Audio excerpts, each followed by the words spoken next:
rendez-vous des auditeurs, Balandia Radio Liberté Kinshasa, Balandia CCTV, Bozolanda Bisso. Non, Zela ya Doudou Montiri TV, Matondi pour la fidélité Nabino, tout coûte Nabino le nom Tongo, mardi 18 août 2020. Pour la solo Nabiso ya Tongo, to banina retard il y a 3-4 minutes bolimbi si to zana souci to servir bino à temps hein, elles ont prévu to moi retard mouké. Pour la mabongisi Zela Nandeko Géri Amboka, Nandeko Fiston Atunga, Basimi Masine Natongo na lelo, Karine Bebe Azami wana ba caméra, Ndeko Irben Kanyama Azami Bongo Nanzela ya Masine ya radio, Ponako servi bino, Ndeko Nabiso Jacques Wandenga, kuna na régie d'antenne. Merci pour la fidélité. Lelo to robete ma solo Italie Misolo. Tozonga la Italie Misolo, magam Italie gestion ya fond, ezala ki destiné pour la Covid, to yoki kuna ministre de la Santé, dossier Zaming na Moutunae, si mon rapport il y a IGF, inspection générale, il y a finance, batalis na pour que mes gestion et salmi makasi. Toujours qui Mikolmileki, vice-ministre de la Santé, a commis talaka mukanda. Attendez le premier ministre, va bien mémo pour dénoncer mes gestion, opacité à gestion. Il y a ministre Etienne Longondo. Lelo Toyoki ministre de la finance. C'est lié à la gouli. Abimara pas maté. Ce qui a bimi le bac dossier à Misolo et Zali makasi. Bon, se rappelé dans ma cambouetala qui bongo 100 jours, tango à sala qui ba révélation et me makiti na oyo le loba tonso azomi na ndako ya makala na mususu bazana na kati ya procédure.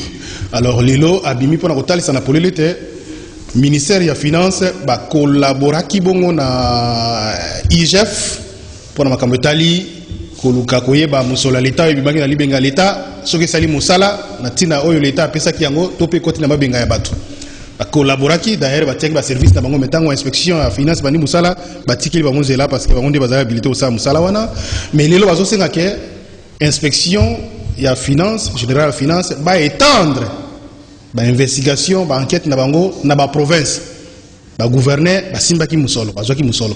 D'après le ministre de la Finance José Célé Alagouli, Mbongo va penser qui partout.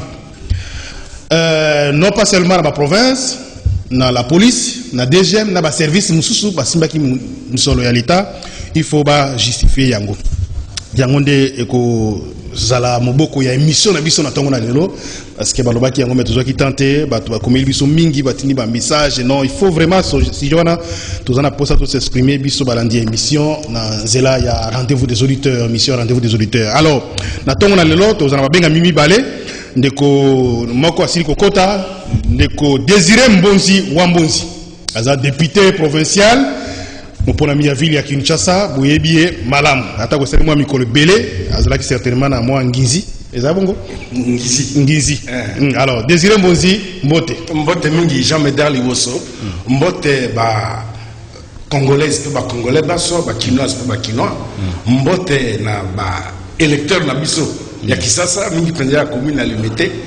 Boya Mbote euti et pas na yema somi ekolo kumu ya Congo mona mboka Jean-Pierre Bemba Gombo prophète politique et pai azwami na ngonga oyo boy pe na Goma babengi balobi kombone Nyiragongo Nyiragongo voilà alors Désiré Mbonzi à Kozalande qu'on a biso pour les Moukala il y a IDPS je crois qu'il y a ko rejoindre biso dans les minutes qui suivent dans le comité na yende moniches na yezapiona pour les autres certainement à corriger de biso na minutes qui suivent pour tout ça la débat yam qu'on a lelo Désiré Mbonzi tozolo bela makamona utulu ba ya finance to mikape ko zonga ba dossier mususu to yoka ki na niveau ya DGI wana mon ngunu ya mo misole bungaki bon to yoka ki ba interpellation ancien DG a sali 48 heures na détention na moi ndako moko wana bon c'est vrai que président de la République a bisaka biso ki basi bakanga ba prison mike ba cachot consort mais alekisa ki 2 jours na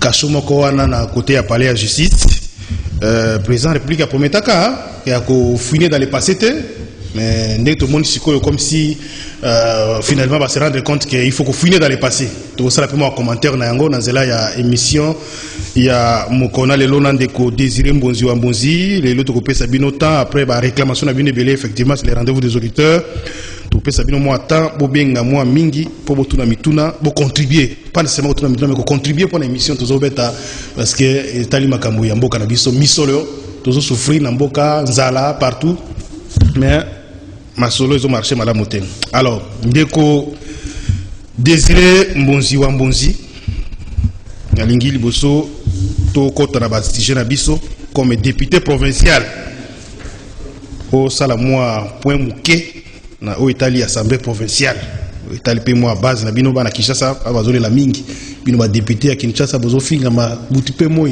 pas ko finga me koza la critiquer butipe moi que musala batinda ki bino bozo salate bino pe kuna na assemblée provinciale makambo pe ya mo ba détournement ezo kana moi mingi moi liba muke pona o Italie lokola moi bilan mi parcours 2004 congolaise quinoise pe quinoise a droit azana droit monene ya kutuna kuluka koyeba pe kolanda maimaso baza kolekana na assemblée ya bango eloko liboso to koyebisa bandeko ete mbula oyo mobimba trimestre ya liboso tozwi vacances na mois de mars pour tozongela mosala makambo mai tozalaki na mango maso makoti na pandémie na oyo tobengaki covid-19 covid-19 ezali kosila ekutani na vacances parlementaires elingi koloba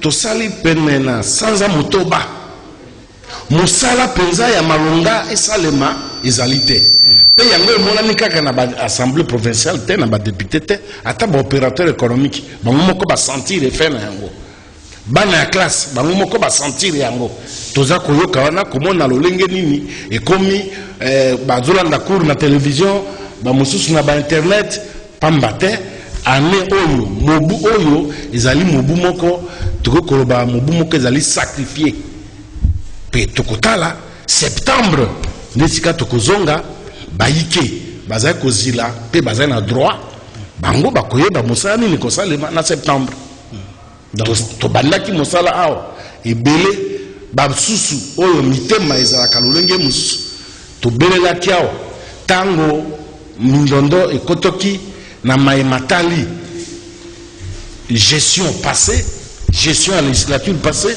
na mayemalekanaki tanto koti ebele babelelaki balobaki kasi na septembre awa nde bato bakoya komona solo te assemblée provinciale esalaka mosala na yango poko ezwamaki na likama oyo ya covid-19.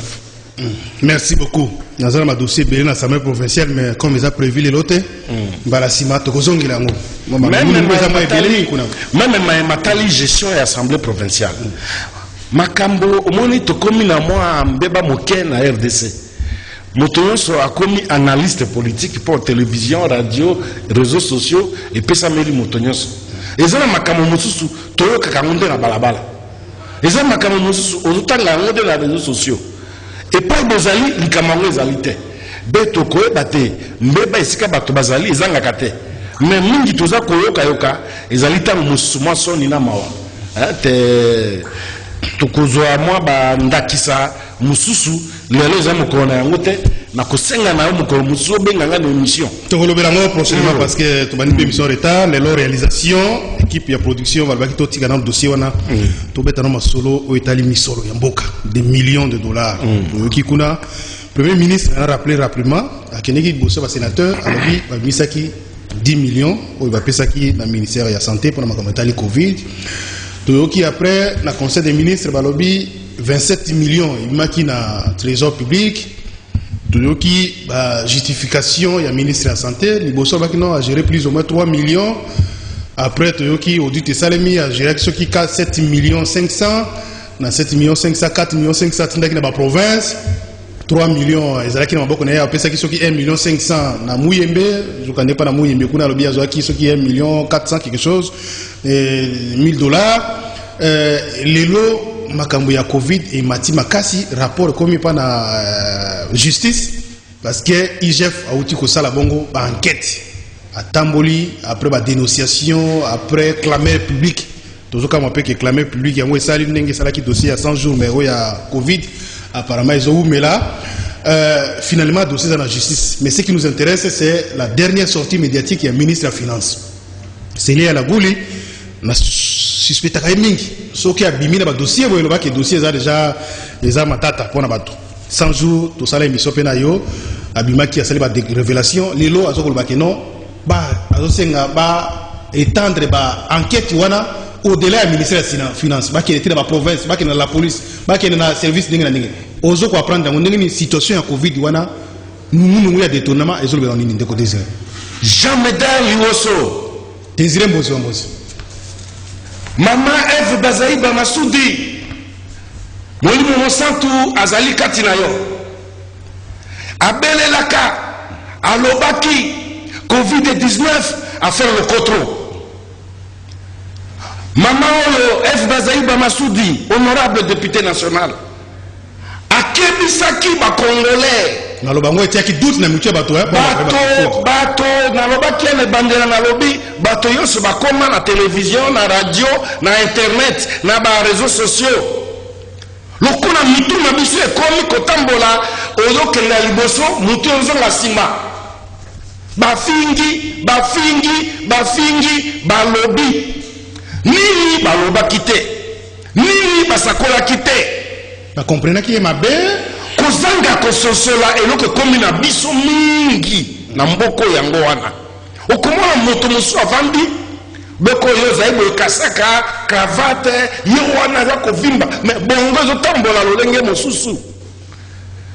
Mama Bazaïba kebisaki po ayebaki makambo eleka na Ebola.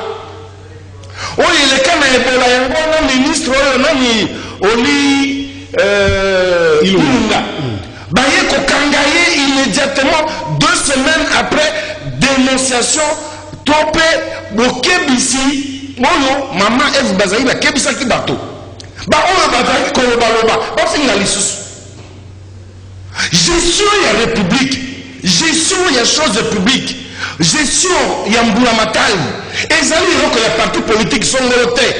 Ezali te pas besoin de pouvoir batoba le bate. Mais c'est tellement grave ça. C'est quelle culture? Ceux qui ont le pouvoir va critiquer yote. Mais ils ont critiquer Baninga. On critique Baninga et belé. Il a été établi. Ainsi, une inspection générale de finances a lobby pour l'élé gestion il y a fond il y a Covid-19 ezali catastrophique. Bato bati maboko na kati na makuto yo wana.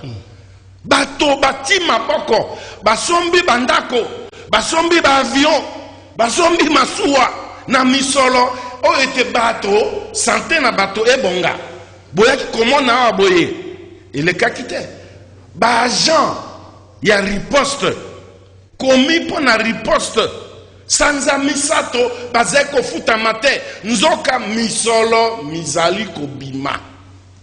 Jean-Médard Liwoso likambo oyo tokotika yango boye te ekosuka awa te tokolanda yango te na suka.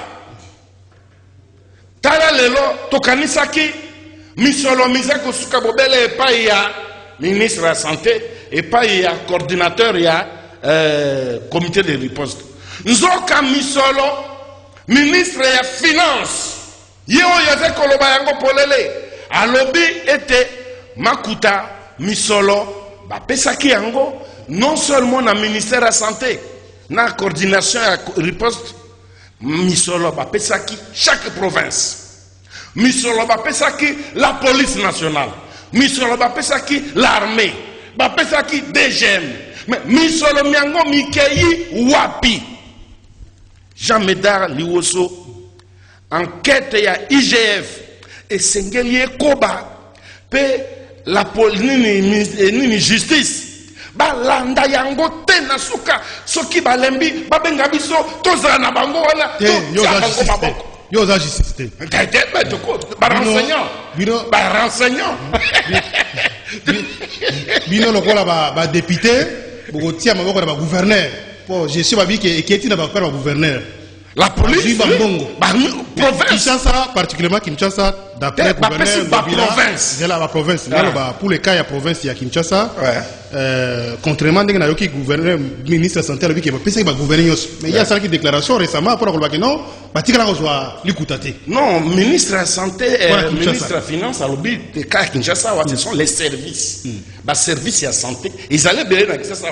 D'ailleurs, pour Kaka, moi, Lumbangu, mission moko déjà est diligentée pour na ba service union sur la santé à ville à Kinshasa, assemblée provinciale et que se déployer mikoloyo baye bayango.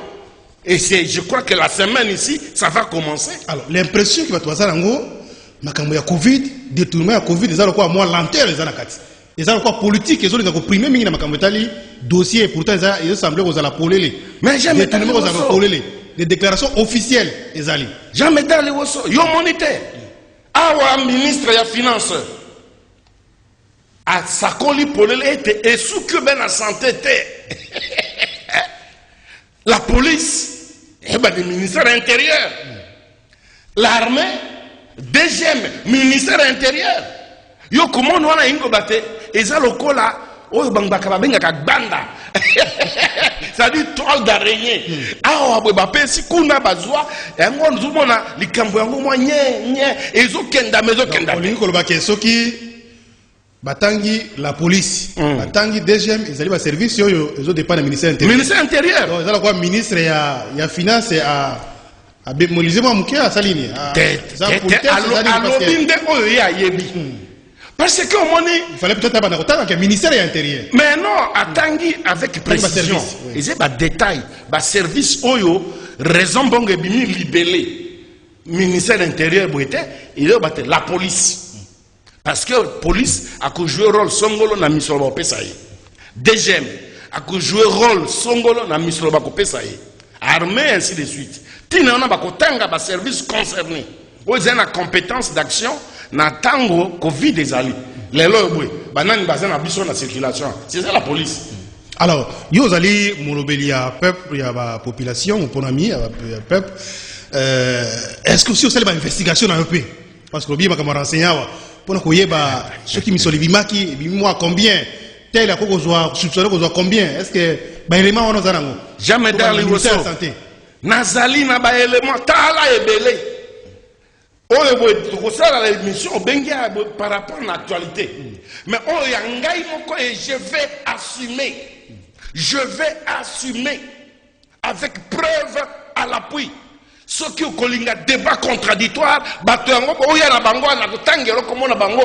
avant. Il y a un débat contradictoire.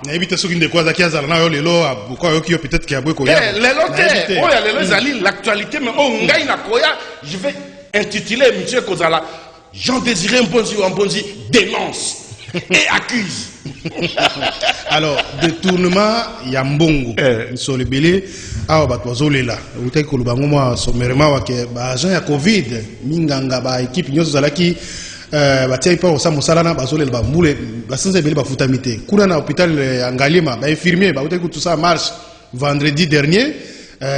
Pour dénoncer que mon bango prime mais elle a prévu pas ça on va tirer les oités ba msusu lelo ça petit ba oza menacer na médecin directeur consort ba bi mon wana comment qu'il quoi affaire ya ba médecin directeur ba msusu comme millionnaire quand ba période yo complicité avec le ministère de la santé complicité avec le gouvernorat ba msusu ba zumbongo et comme opération retour ba tindaki $150,000 je crois par province mais ba bi soko landele lokola Sidou Bangi na Nord Ubangi 150,000 mais na que gouverneur Isato kuna chaque jour ba dénoncer que mbongo eleki et ça les musaro etinda magité jamais dans les woso oyebi que mbongo misolo ya Covid-19 est paralysé même administration il y a certains services yo comment na coordination ezali mais direction de ezali kosala mosala en lieu et place il y a coordination tous les cas il y a vu la Kinshasa na nini service il y a police de frontière, hygiène la frontière.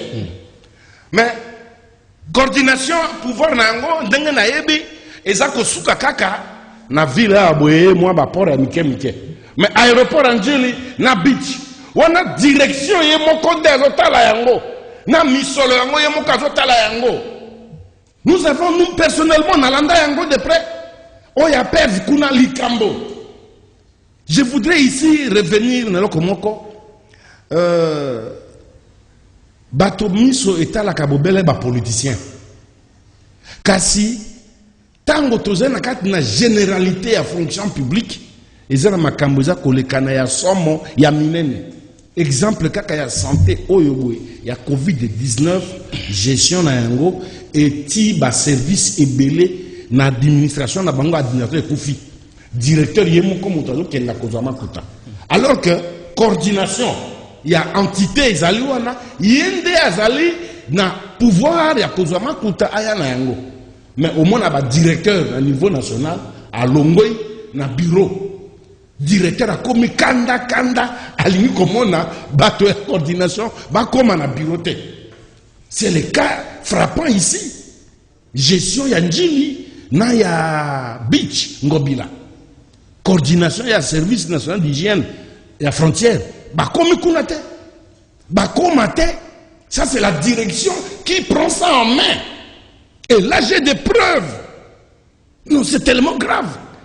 Nabanza initiative oyo ministre des Finances azui ya ko annoncer l'olenge IGF inspecteur général des finances a landa qui enquête naie a pesi rapport pesi ko ministre des Finances a sakoli polele ezali likambo oyo te bino pe ba pandisango bokoto nakati botika likambo ko pembeni bimaki dans la ndenge ya limité mais comme ministre azoba ke bozaki procédure d'urgence il fallait qu'on sauver bateau mais est-ce que mongo bimika ranzela malamu Jean Médard Liwoso na yebité soki mokili yango échanger kaka Nikolo Boeto na RDC na kati ya gestion na kati na budget la procédure d'urgence vous ça la thèse aller ba posaki caméra à l'époque 100 jours mais justement procédure d'urgence mayele mabe mayele likundu na kati mais ministre Abino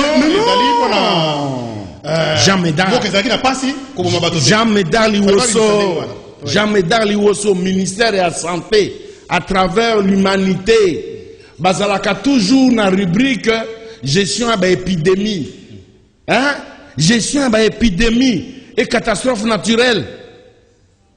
Il y a un budget qu'on vote. Ça va me surprendre que quand on a procédure d'urgence, dans le budget de santé, gestion de l'épidémie, et ça a une rubrique. N'a évité ce qui, avec le changement bandaf de la rubrique il y a épidémie et ça la cate. Mais on va n'a pas tout basolo baké. De quoi désirer tout ce qu'on a émission. Pour ça yomoko. Bato musu basolo baké. Lelo était nongondo azalo kola balingi ba sacrifier parce que nanga mo pa FCC mo ko akendaki. Alors comme il y a un coup politique, basolo kele ba coup ba pour ba sacrifier mais ce n'est pas ça que tout ce qui se raconte les aïté. Moi na botama na tembe. Alors lui vice-ministre, sous bazar. Qui engage les ministères? Mais attends, Jean Médard Liwoso. Likambo ya santé à bateau. Et comme il dit, babé la biso FCC cache. Ote pour FCC accueilli, si qu'on cache pas qu'elle là. Nous ne sommes pas là. C'est pour vous dire que accord wana ezali eloko moko esengeli to effacer ango na gomme noki. Pour mécanicien bateau elongo ina gestion elongo ina bokambi mbura matari et commande makambo ya accord FCC cash. Et ça comme mamboka. Ce n'est pas ça. Si aujourd'hui le ministre Eteni peut être mis en cause, ezali pona nini. Il ezali ministre de la santé. Pandémie oyo ya COVID-19 et pays natango yende ezali ministre de la santé. Pe na kati na yango ezali na makambo maebato bamoni bayoki pe bazali ko vivre. Tovandi awa na Kisasa.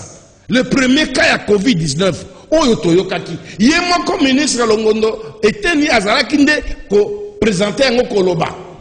Tomoni biso mokawa le coordonnateur national docteur Muyembe. Tomoni biso mokawa lolenge ba agent ya COVID baza koloba tofuta mite sans amisato olobi anangaliema ba infirmier bazo futa mate ezali kambo yefse se kashite ezali bomo ina bato metango bokamati makambo wana bokomite lokola FCC kendeki kasha kende ako kendepe kasha kende mais c'est quoi ça?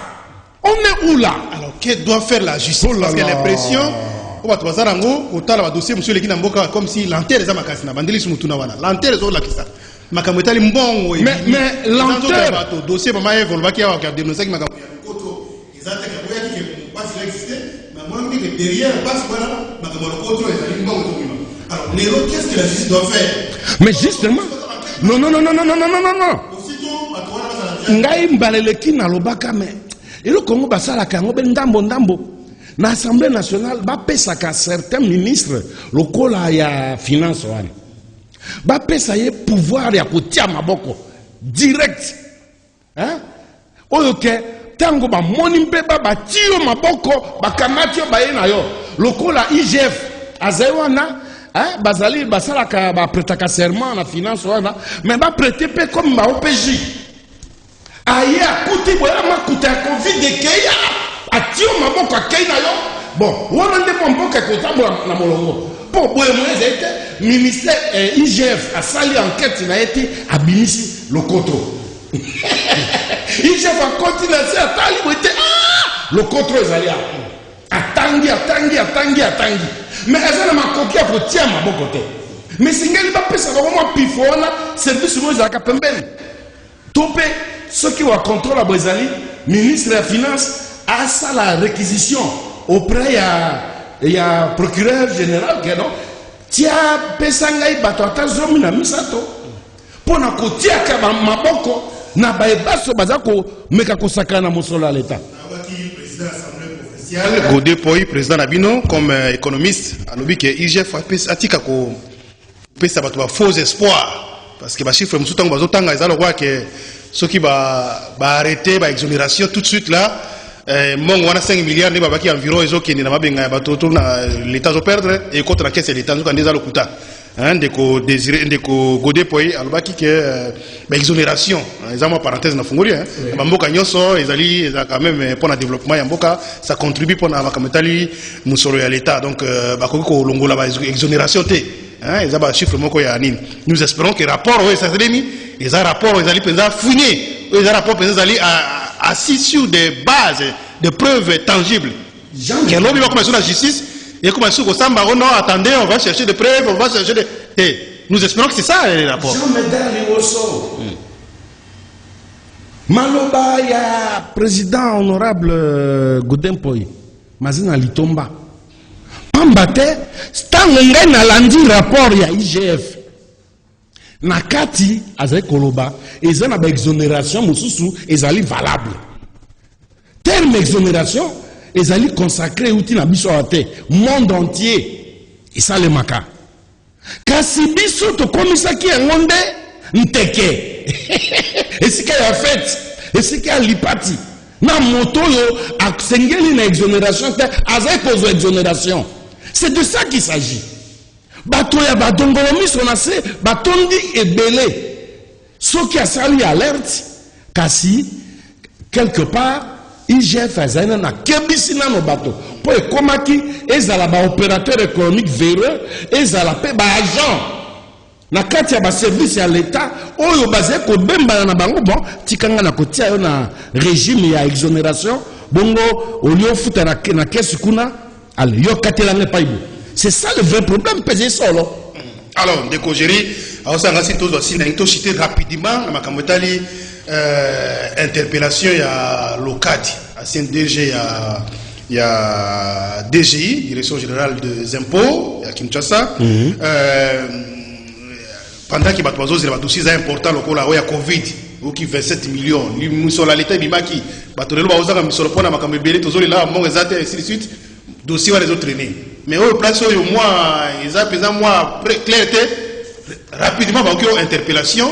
Nous avons 48 heures. Dans la place où le président s'est appelé ça. À qui on a quand même kuna. Bah lui, nous avons interpellé ceux qui assis balongola et ceux qui n'ont pas ceux qui n'y mais éviter à opérer quand tout autour il y a parlé du peuple. Et il y a tout un réseau semble-t-il aux autres samakamwara. Et là vous êtes intéressé ngai. Nous avons dossier mingi bazota na mikolo. Président alobaki qui a confiné dans les passés. Parole encore baki za kwa la précipitation mikolo za lokola que on a trouvé important pour finir dans les passés de côté siré olongi na kati wana nga na zuma kamomi balé ya liboso déclaration ya Félix Tshisekedi président de la République koloba été a confiné dans le passé té yango wana accord FCC cash alobaki yango na kati ya molimo ya accord FCC cash ça ezalaki pona ko gérer la bonne ambiance politique entre FCC et Nakash. C'est ça le drame. Ce que tu as kolobate, FCC cash ezali accord moko to liquider yango en vitesse. Et sengeli bango mibale comme bavandi wana ye Félix Tshisekedi na Joseph Kabila soki molimo na Nzambe ko kotela bango baloba ete accord wana ekufi po mosala ya l'État au lieu de ça mosala ya l'État to kominde kozongela accord déclaration ezali déclaration ya accord ozoyo kangai po tango bato baza kotuna ye apesi yano devant par terre il y a des journalistes, par terre il y a presse nationale et internationale. Je ne veux pas, on n'est pas là pour fouiner dans le passé. Ça c'était tellement grave, mais c'était politique. Mais tango, obligation de travail, obligation du travail plutôt, obligation d'État, obligation professionnelle, administrative, tango ayé qu'on rattraper. Et commis maintenant, et ce que tu commis est commis un danger. Et commis dangereux parce que politiquement, maloba oyo mokonzi na mboka lobaki est commis compromis. Maloba yo mokonzi na mboka lobaki bato ba comme kotia na otembe ete olobaka yango osakola ka polele boni lelo. Biso lelo tozali ba acteur politique ba jijaka biso na ba promesse to salaka. Na ba déclaration to salaka yango wana mongo aloba batela monoko motema sango vous allez apprécier que le bate pour une acteur politique mais c'est ça le malheur mongo akebisa biso alobi sagesse africaine alobi je suis à moka le président le institution justice est fouillé dans les passés au moni ça contredit maintenant ils ont contredire oui alobaka na tango ya ba campagne na tango ya ba nini devant la presse. Batela monoko motema sanduku. Ce qu'on doit encourager wapi? Oyo ya ko fouiner dans le passé ou oyo alobaka liboso? Nazo encourager oyo ya sikoyo.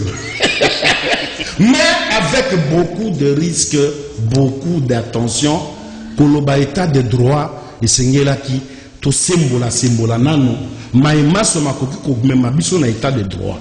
Pour ba règlement de compte et comme ça lokola komonana okomona likambo ya munene zalinde ao oyo on les veut le matin bazola nande oyo kuna soki basilisi non ça c'est ezali une question claire et nette awa bakamati lokadi ça veut dire que bako remonter filière point d'interrogation après lokadi nani yaki sele ya la boule simana sele nani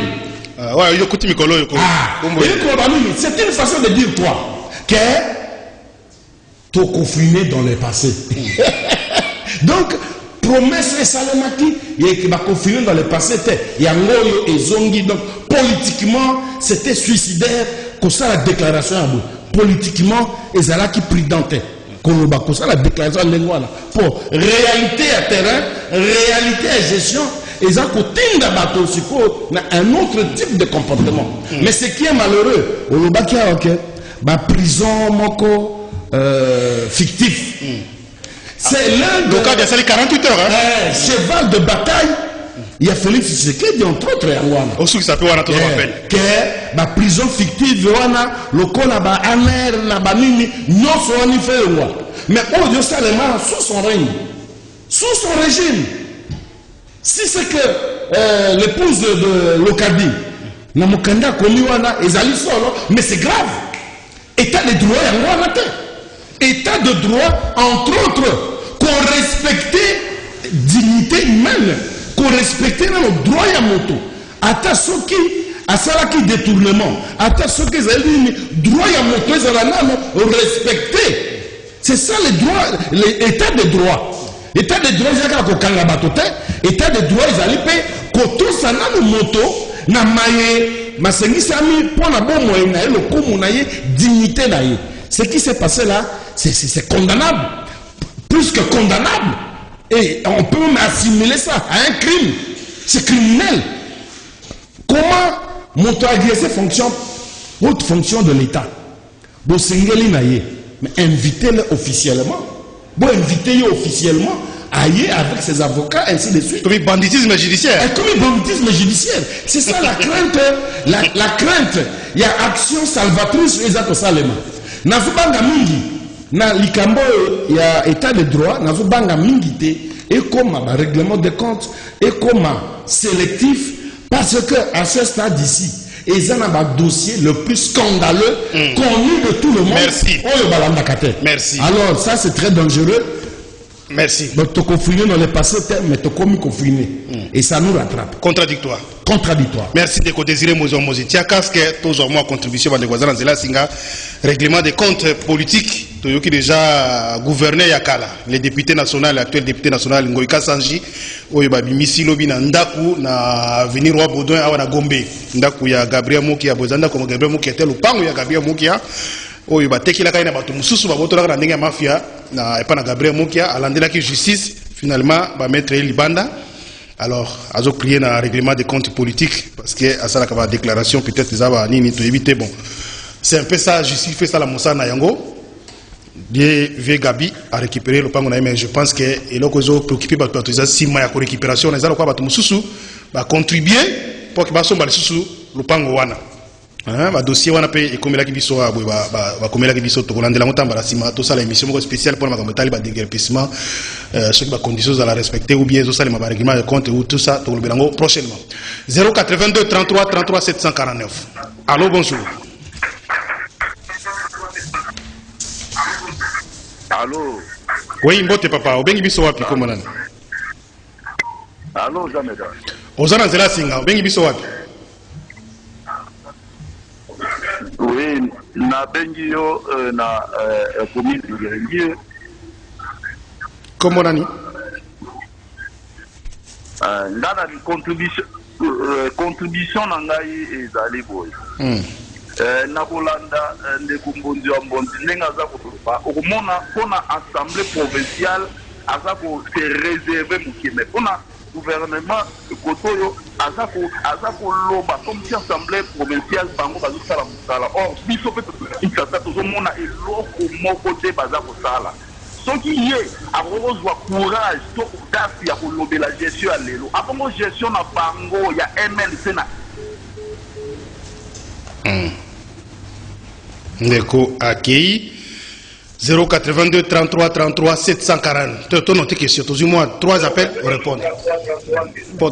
Allô, bonjour.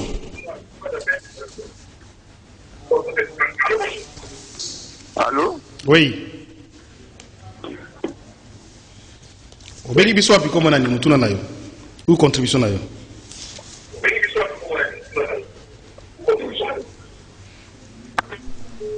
Aïe, Ndeko accueilli. Ndeko désire répondre rapidement, mais il faut topper sa maloua parce que. Oui, mais. Réponse 30 secondes. Oui, mais Ndeko on a le premier intervenant. D'abord, à Tanguy Kombo na été, ils allaient quand même malhonnête de sa part. Il a mis balai. Na évité ce qu'elle a dit émission yo. Point où il a qui prévu de développer en gros. Na évité ce qu'elle a dit.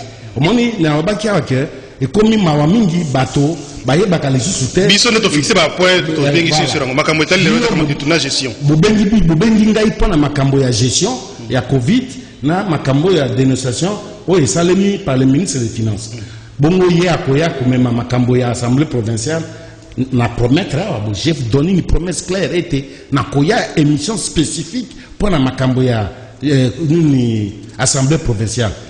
Kombo ya MLC na kati ezu esika nini hao mais ils sont mingi ndeko zala na motema ya bomuto assemblée professionnelle za gérer na MLC ngana kamu na azana na motema ya bomuto tozo appel surtout 082 33 33 749 c'est bien au bingo parce que comme prénom et puis place au bingo ça fait aussi bien pour l'émission ndeko mutakolanda yo kanga yo pour se présenter l'émission té allô bonjour 082 33 33 749 Ndeko Géry, allô?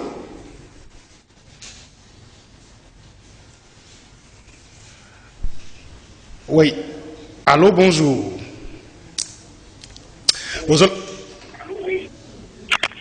Bonjour. Bonjour, papa. Obengi biso wapi comme mon ami?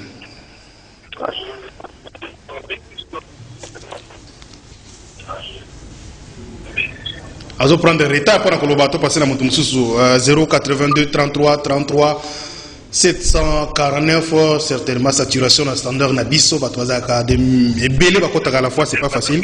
Allô, bonjour. Allô? Obengi biso wapi comme monani contribution na yo. Allô? Bonjour papa, obengi biso wapi comme monani contribution na yo. Oui. Ah. Oui, bonjour, on a bien une depuis commune à Gimbaseke. Oui. Combo Asa. Asa? Alpha. Ok. Oui, nana lo babo e pona ndeko wana uti ko benga na makambo ya MLC. Est-ce que bazolo bele liga MLC kuna te quand même photo à la fin na ba idée moko to contribuer pour na mboka. Ce qui va détourner les ministres de finance à dénoncer. Alors, faut pas ça là aussi que balu comme moyen ni ko kanga bato wana ba na gestion Covid. Alors, ce qui faut que l'idée où on va MLC, on va MLCT. Félix a le bac qui vient au final, il est passé. Ce qui est comme on va fouiner, ce qui est pas fouiner. Pour que Badouana tout bas quand pour les gens dans trésor public. Parce que peut-être que ce point de droit d'amour, et d'autres, on n'a pas fouiné pour moi, on est somba. Merci. Ceux qui m'ont en autorité, de l'autre, toujours, on a ma souffrance. Hein? Merci beaucoup. Merci. Merci. Tous on est comme ça dans Singa. Voilà. 082 33 33 749. Bengi toujours le makamotali gestion à Covid. Bon, ok, wapi. À la suite de la dénonciation du ministre, sortie médiatique du ministre de la Finance. Allô, bonjour. Allô? Oui, aux années de la Singa Ndeko. Bengi biso wapi comme nani? Ndeko Yas Kadimu.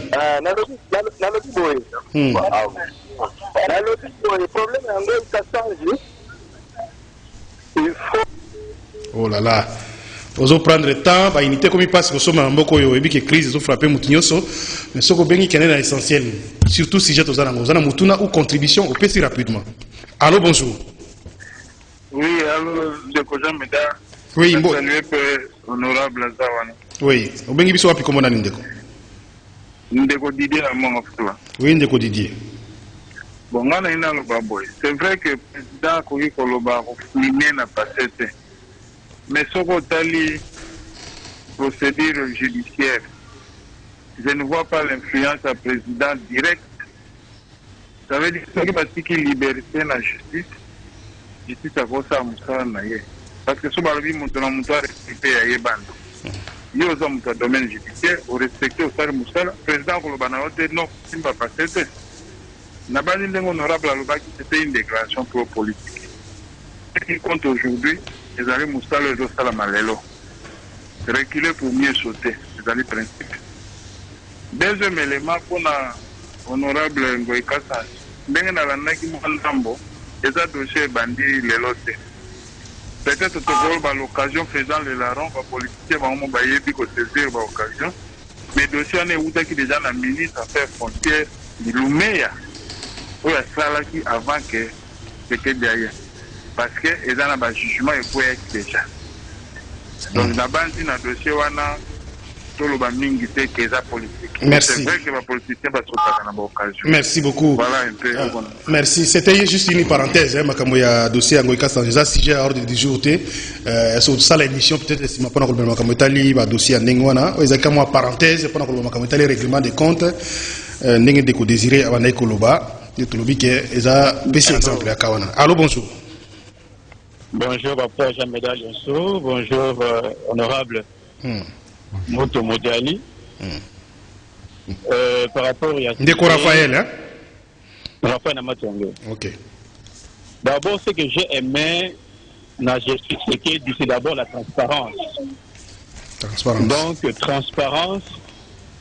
Oh, il va y avoir des gens qui ont au moins que bateau gérer Mboka par rapport à l'ambition à Bango.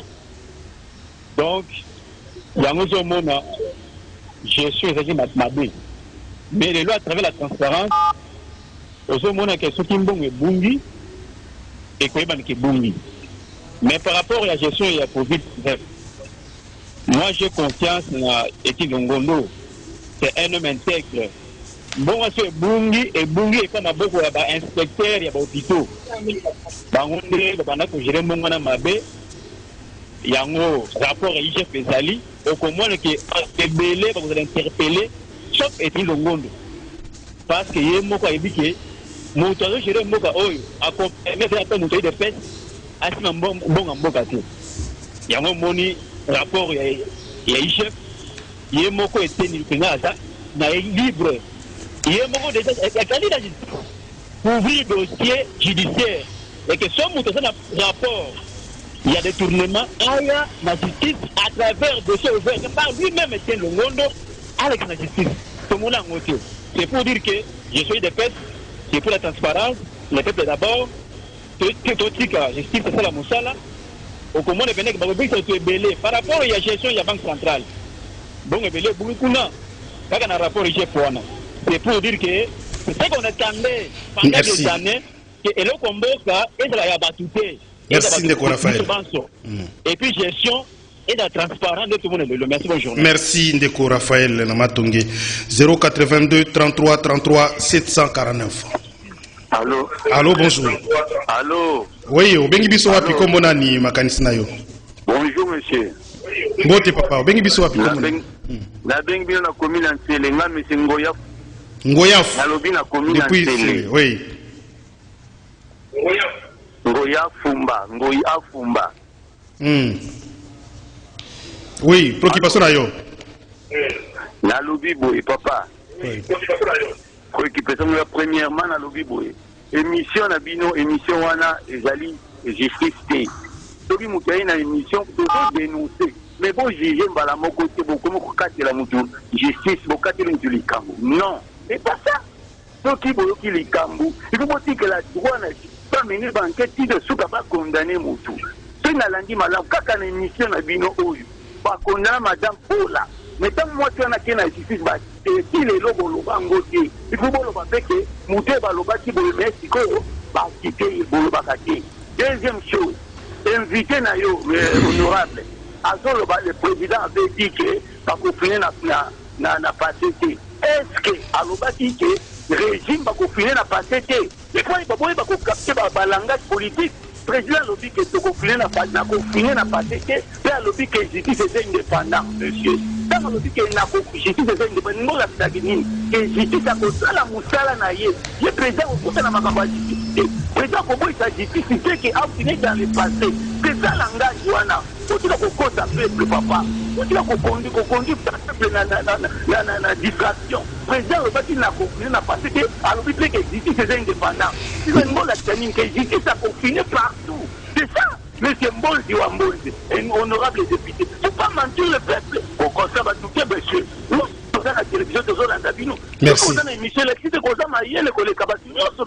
Merci. Merci papa Ngoya Funga Nasele. Merci Kitsa Mutema.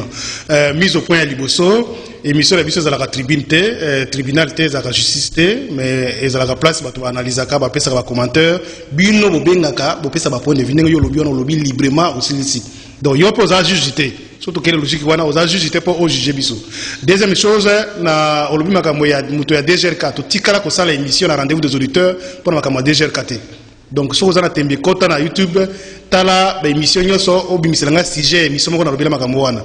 D'ailleurs ngamo ko na souligner ki yango que ba justice spectacle ezama la muté. Donc avoka nga mutu il faut ba élément ezala. Kana yeba kanga ki ye ndengwana et puis après va se rendre compte il y avait aucun dossier contre elle azaki libéré. Donc tout tikala ko sala émission ngai comme na pesa sujet na répertoire ya dossier ba sujet to zobelaka antika ko lobela moté. Peut-être ça les confusion na le cas qui précédemment émission moko ya bandeko ya kiosque ba lobela ke ndeko maiki mukibai na moto boko ya DGRK ya ke balobaka. Mais ça n'a jamais été débattu comme sujet na émission de biso. Donc yo pe koto wana obuki le kutan de konangai. Merci beaucoup. Toujours deux appels de Kogeri. Comme ça aussi sa émission. 082 33 33 749. Allô, bonjour. Allô. Mbote papa. Bonjour papa Meda. Oui, obengi biso wapi komona ni papa. Mbote papa. La bengi na kalamu président la yolo. Comme papa Désiré. Papa Désiré. bon nalingi na parenthèse moke dabana ndeko azoloba wana ekulowa ene kotake na honorable loko aza na problème personnel na honorable sepelite po biso tutu na télévision nalingi natuna honorable parenté okute ye aza manda na moka ya l'arrivée du Martin Fayulu Mozambique pourquoi ozoloba ta mabese moko mo eloko te na public donc non ça me dit déjà boye na aéroport pour Martin Fayulu il faut que nous tango bana. Merci. Merci Ndeko Nabiso, Papa Désiré depuis Yolo. 082 33 33 749. Allô, bonjour.